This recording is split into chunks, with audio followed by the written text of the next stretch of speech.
Heute habe ich ein ganz besonderes Video für dich, denn ich habe mit Bin Sheng gesprochen, der lange Zeit für den chinesischen Staatsfonds gearbeitet und dort unter anderem Kapital für Unternehmen wie BYD beschafft. Er hat super interessante Einblicke, die er mit uns in dem Video teilt. Und natürlich sprechen wir vor allem auch über die Elektroautos, über BYD und andere Unternehmen. Ganz, ganz spannend. Wenn das dich interessiert, dann ist das Video genau das Richtige für dich. Und ich habe noch was zusätzlich on top, denn in meinem aktuellen Newsletter China Invest Express habe ich nochmal kostenlos für dich genau diese Branche unter die Lupe genommen. BYD, Xiaomi, die ganzen Unternehmen auch mit Einbezug des Interviews und aktuellen Absatzzahlen nochmal für dich analysiert. Kommt kostenlos für dich als Newsletter und natürlich in der App. Melde dich da gerne an. Ansonsten, das Interview ist natürlich in Englisch, ganz klar, aber zum einen ist es sehr verständlich, behaupte ich. Zweitens kannst du natürlich bei YouTube die Übersetzung nutzen und es gibt noch eine andere Option, die ich dir später im Video verrate, wie du an den Content rankommst und wie du trotzdem auf jeden Fall verstehst, über was wir sprechen. Es wird sich für dich auf jeden Fall lohnen. Und jetzt viel Spaß mit dem Video.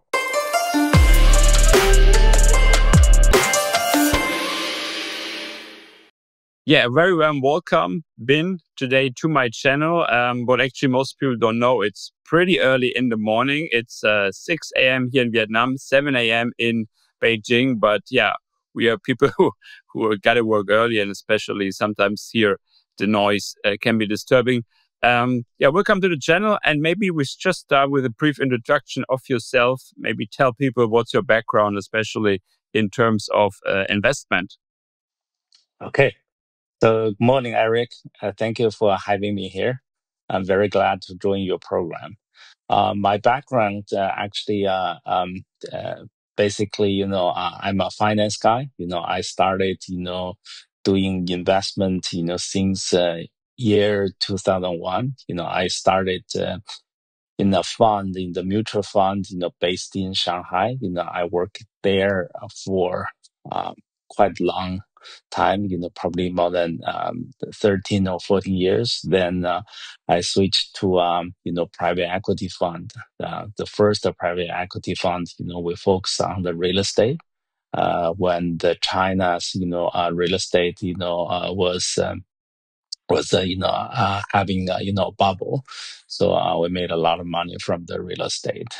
And then by chance, I joined the SDIC fund. SDIC is a state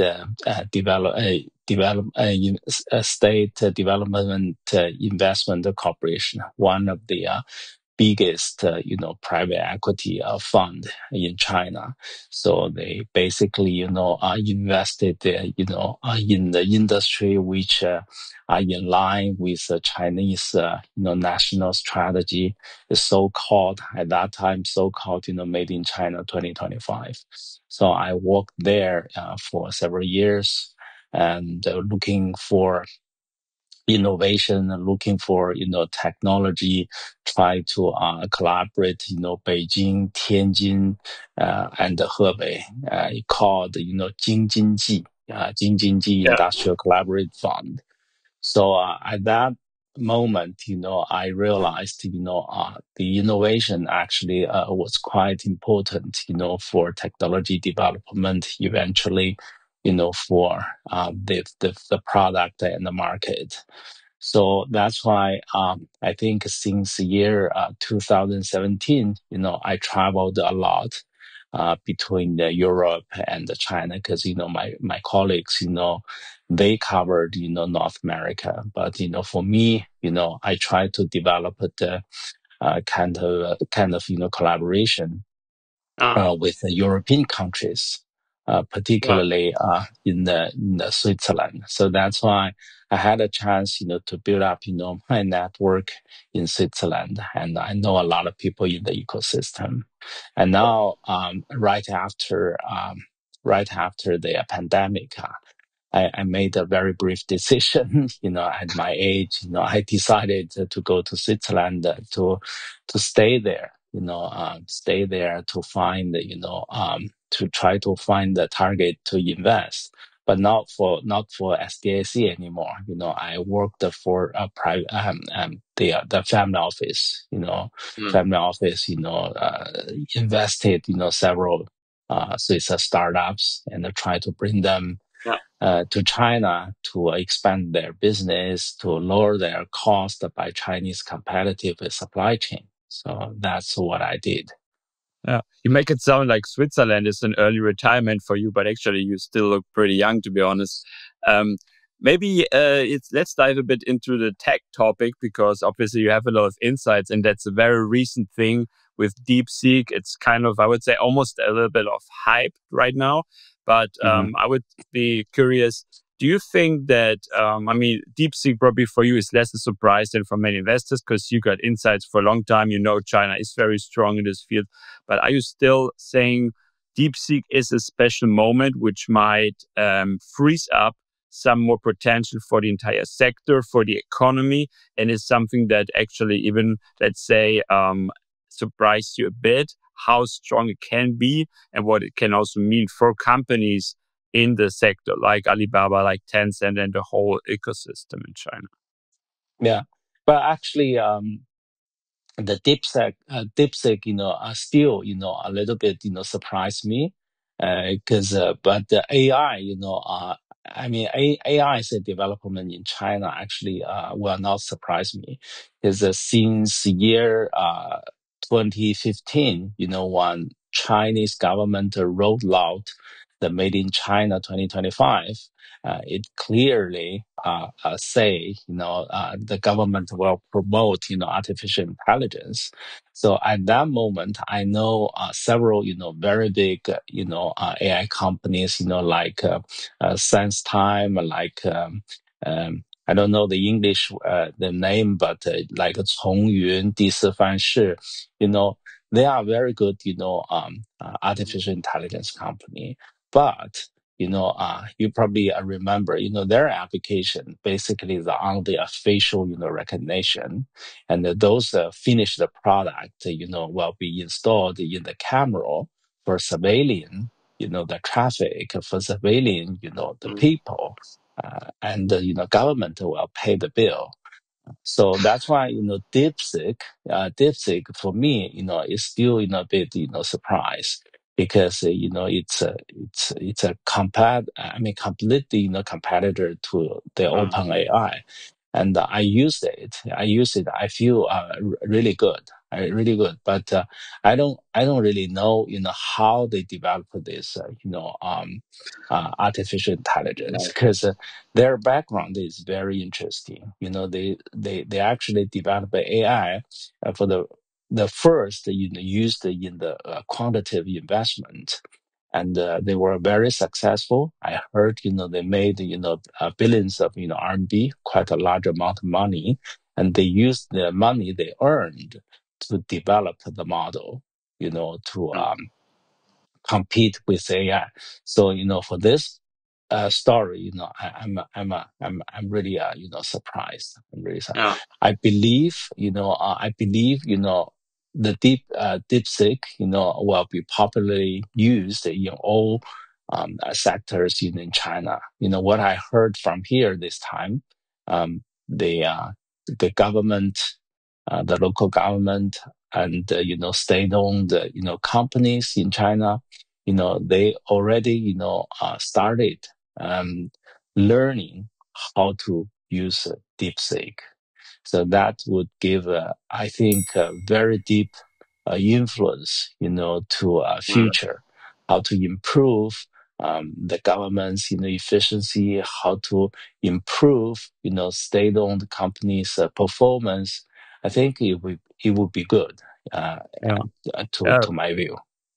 I think it's a really big thing. I mean, I daily read news about who's now using it, how they want to apply it, and how it will enhance the whole system. I'm actually, I'm curious how the overseas companies are going to use it, but that's on another page. And maybe let's get a bit into investment. I mean, obviously, DeepSeek is not investable directly. They're not stock listed. From your perspective, do you think, and that's really interesting for my audience, that people can simply, let's say, invest in the big guys in China, Alibaba, Tencent, maybe Baidu, JD, and doing fine? Or do you think, or maybe even an ETF, just buy the whole market, so to speak? Or do you think that to be successful as an investor in Chinese equities, you really have to, let's say, do stock picking, and you need to know a bit more. You need to pick the smaller guys and some players which are more hidden. What do you think on that?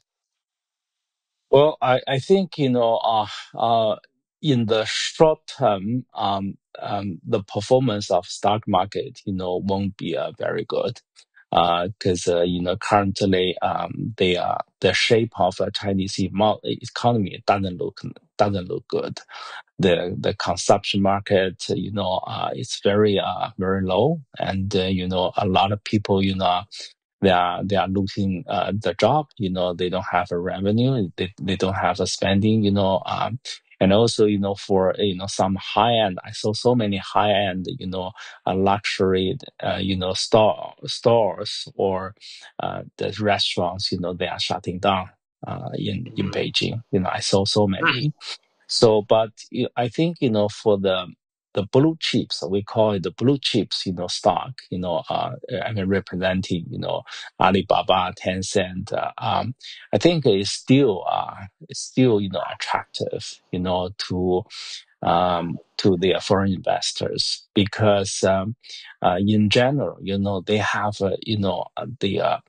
the gigantic base of clients, and they are their performance, it's very, to me, it's very stable.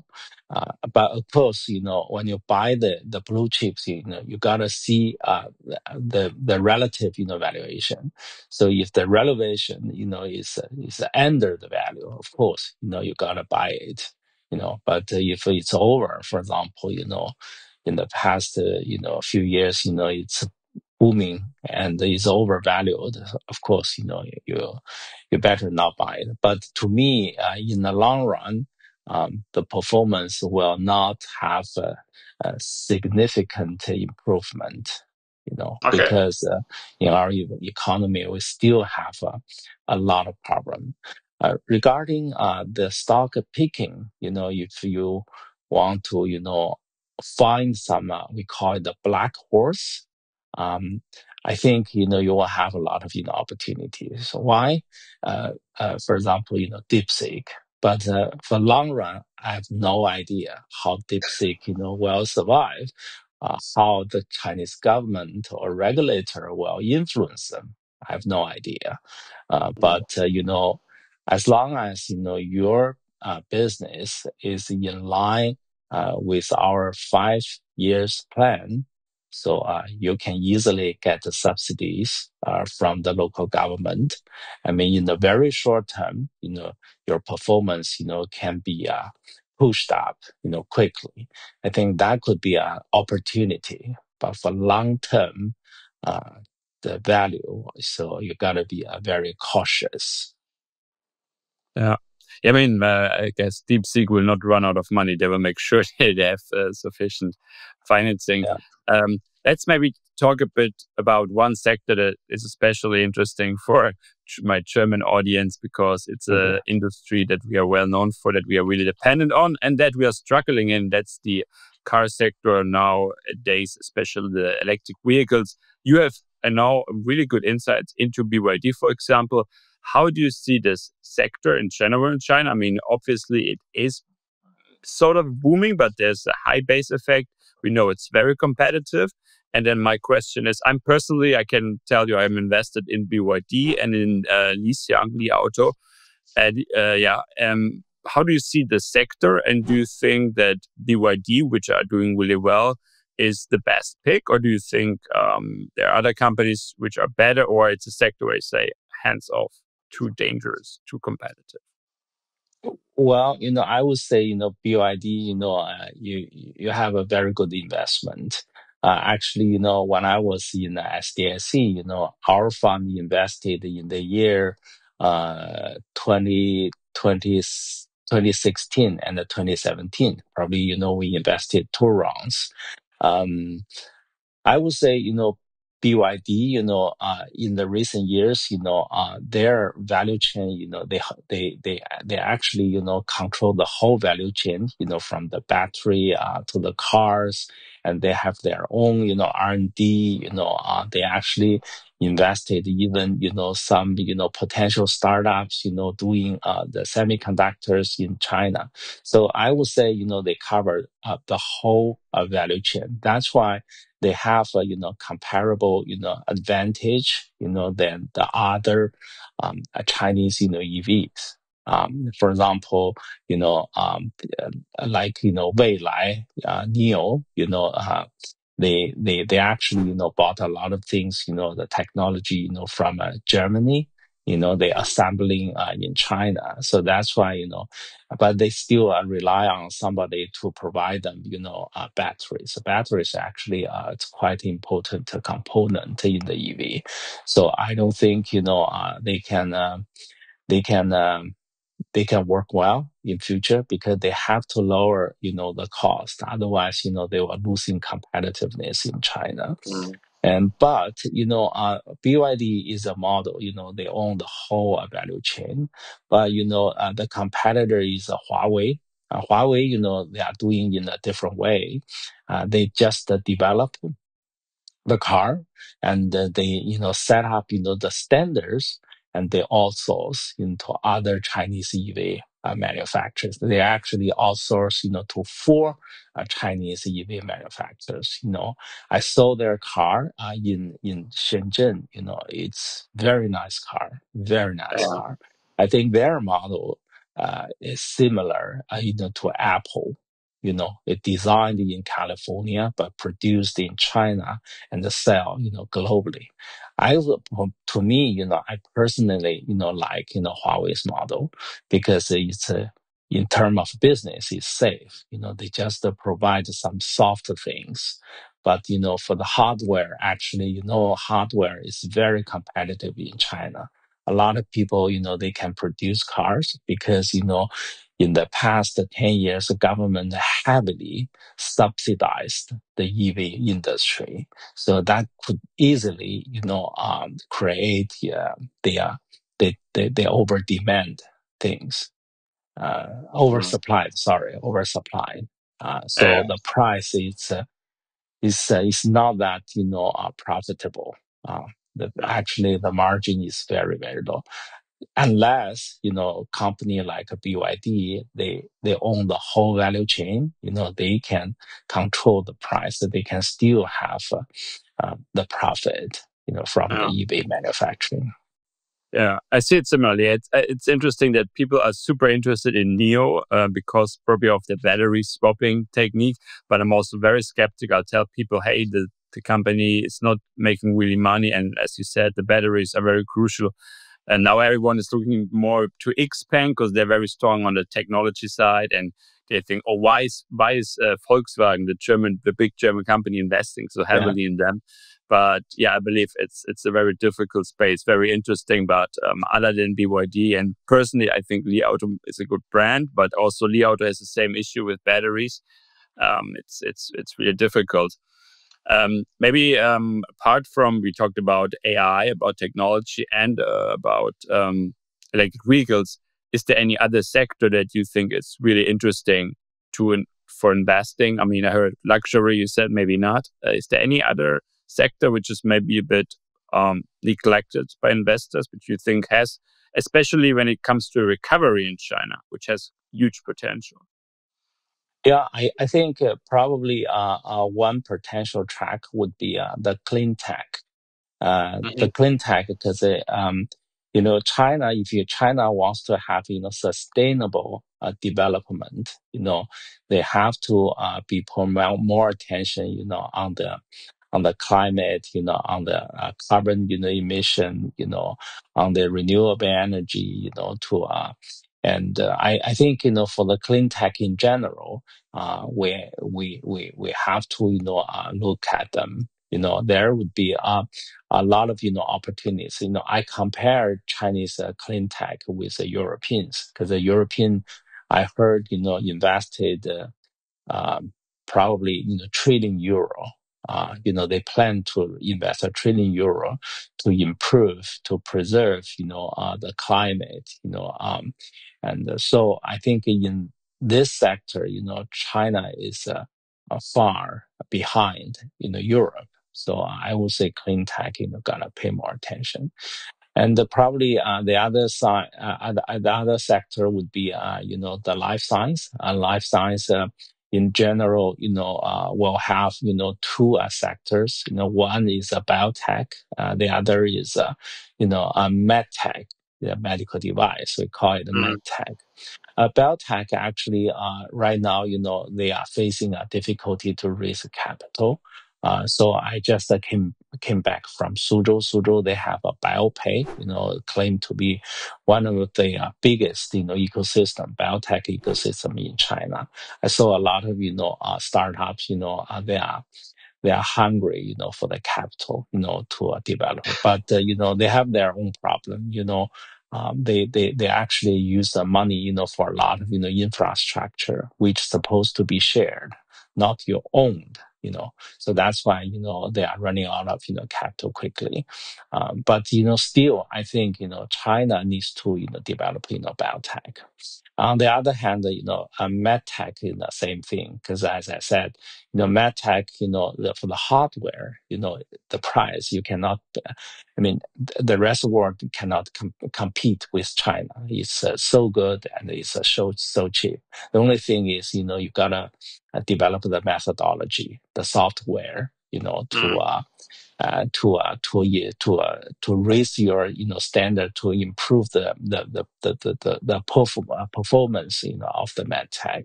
So I would say life science is still a very popular sector for the investors to look at carefully. Yeah. I want to pick up on what you just mentioned about capital. Do you think getting capital is an issue in China? Like, because we always hear that in China, same is actually in Germany, but you don't have this venture capital culture like in America, where everyone is investing in equity.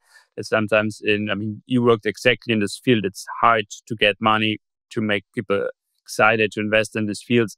And then there's also the blame that some people say, hey, that China doesn't care about the stock market. And I'm like, yeah, but the thing is that they still need capital also from overseas. So it's not like they don't really care. It's just that they have different priorities sometimes. So do you think funding for companies, especially for the smaller ones, obviously the big ones, they have enough cash flow, is a problem in China? Do you see an improvement there? Or what do you think about that? Well, it is actually a very interesting topic. I would say, currently the biggest investor, the private biggest investor is a Chinese government. The local government, they, in order to achieve their performance, their KPI, they actually, allocate a lot of tax money to we call it in general advanced manufacturing. For example, in Hangzhou, the government invested in biotech, medtech, artificial intelligence, robotics, and some, clean techs, So, as I said, China, you have to, understand the 5-year plan. So if you are on the track of the national strategy, so you can easily get funding. But for example, like, consumer market, food, manufacturing is not in the, in line with, national strategies. You can never get the money from the government, never get the subsidy. But, for the private, investors, currently, they are all, running out of, capital. So in the past, several, very active, private investors, but now they are not able to invest because they cannot successfully, raise capital from other investors, but probably, portion, from the government. Government, just give them a mandate, ask them, to reasonably, deploy the capital. And in the past, a dollar fund, is I think one of the major force, funding from overseas. But now the U.S. investors will not invest in China anymore.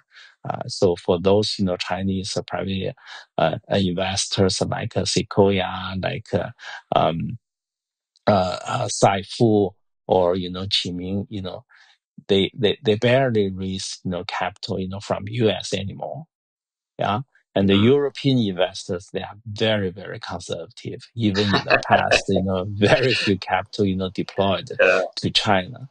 But we are talking about the primary, market. But for the secondary market, as you said, some, mutual funds, pension funds, from overseas, they are still looking at the Chinese market because, they are in the stock market. The liquidity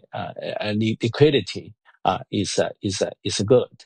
They sometimes they will take a position, to make some money, from China, right? But for the secondary market, the exit problem is still remain. No matter in Shanghai or Shenzhen or even Hong Kong, you when you go IPO, basically, the price, the capitalization price, is lower than the valuation. So, we know, a lot of, private investors, they lost the money by IPO. So that's why, basically, exit would be very difficult, which will influence, the capital inflow to the industry. Yeah. I found interesting that now we see actually kind of a new wave of IPOs in Hong Kong, or the companies like we talked about BYD that just announced that they are raising new capital. So you see that in a better environment, in a better market conditions, that companies are still driving to go IPO, some for attention, but I think mostly it's still for capital. So I think there's sort of a positive momentum driven by the better sentiment in the market. So yeah, and I think a lot of overseas investors are actually still looking for these opportunities. European investors, you mentioned it a bit less though, because we are very conservative, Germany in particular. And maybe let's talk about this a little bit, because you have a lot of insights into Switzerland as well. You're actually living there. If you're not in Beijing, I understood these days. What do you think about, I'm not asking you to evaluate the Swiss people, but how do, let's say, Swiss people see China? Did you have any really interesting observations there? Perceptions, how Swiss people view China as a country, as a culture, as an investment destination? Any interesting observations? Maybe something that really shocked or surprised you? In the past 7-8 years, I've been doing investing in Switzerland. I know a lot of Swiss investors and the Swiss entrepreneurs and the Swiss regulators, I would say. I think their attitude is changing a lot in the past. I think the first time when I went there, I feel like I was so popular. Everybody just try to approach me because I represented one of the biggest private fund in China. So they think, oh, well.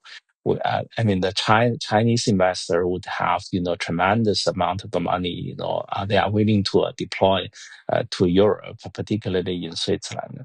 So I was very popular. But after the pandemic, they I think their attitude changed a lot. If of course, now, I'm not representing SDIC anymore. Probably, I'm a small, company's, owner.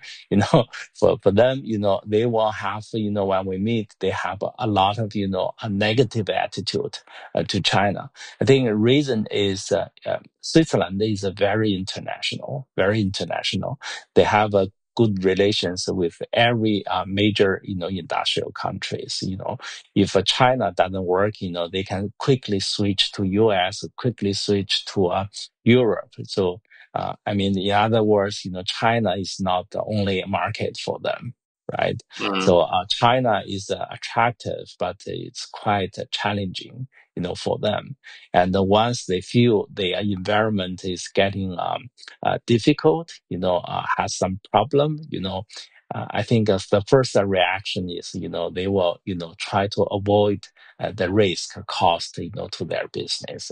They can either stay there and, do some vertical, development and improve the relationship with the U.S. And so they are watching. China, and also for Swiss people. I think in the past, particularly past 2 or 3 years, their Swiss francs, how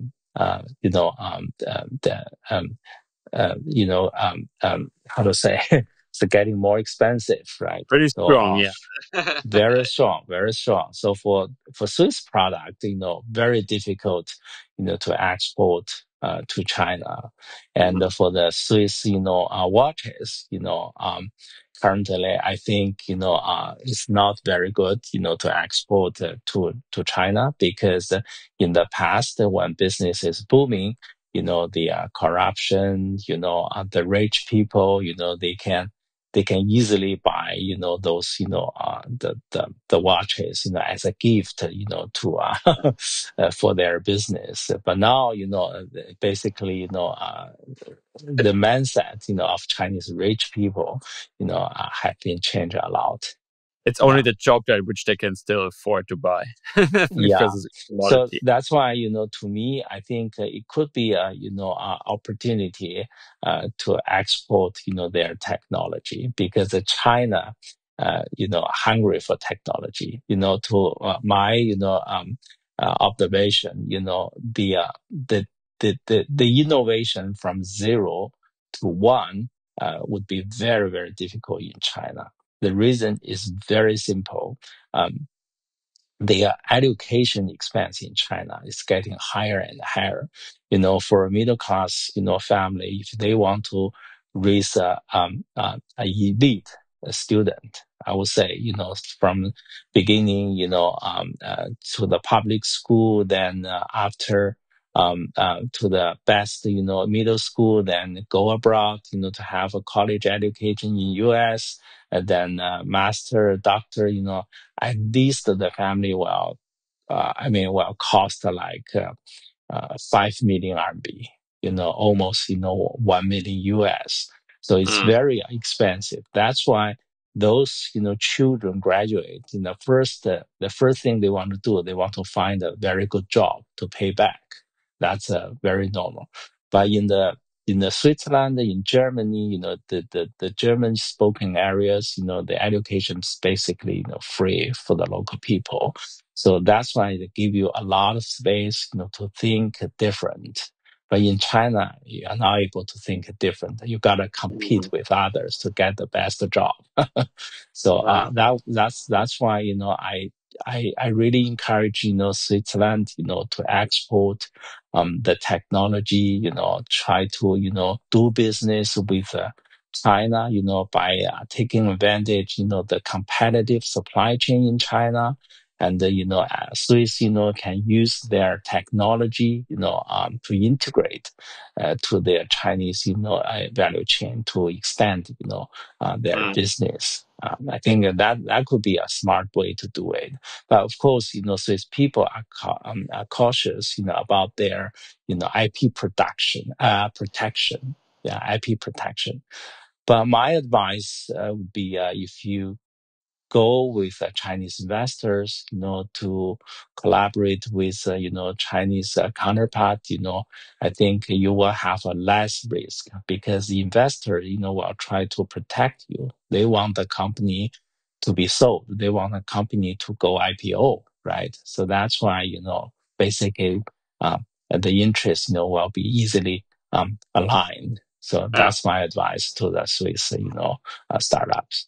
Yeah, I think that's a very good conclusion, because, we have different strengths. Every country has its own, let's say, qualities. And as you mentioned, maybe China's lacking a bit on the creativity side sometimes. But as you can see, it's a big misconception. People think China cannot be creative and innovative because look what it built up within the last years. It's just a different way of doing. And of course, it's important that you have a mutual cooperations between Switzerland and China and Germany. And I think if you do the mistake to really cut you off from this, so to speak, global collaboration, and you're doing a big mistake, and then you will feel the consequences definitely in the future, and get into big. China actually is very good at follow up strategy, but let's say me better strategy. If you develop something and China can incrementally develop further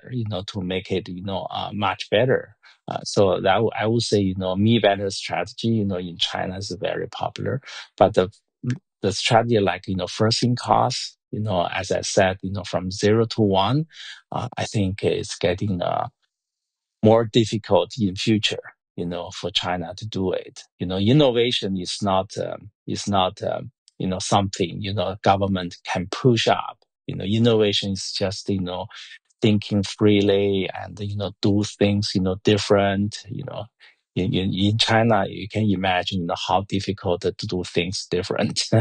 You have to comply with a lot of hidden rules, right? That's why I would say I insist the innovation is supposed to be from somewhere, free education, very beautiful environment, and a rich country. So like Switzerland. Yeah, I couldn't agree more. Hey Bin, thanks so much for all the insights, for the stories you shared. It was really interesting. I love interviews where I also personally learn a lot, and that was definitely one of those.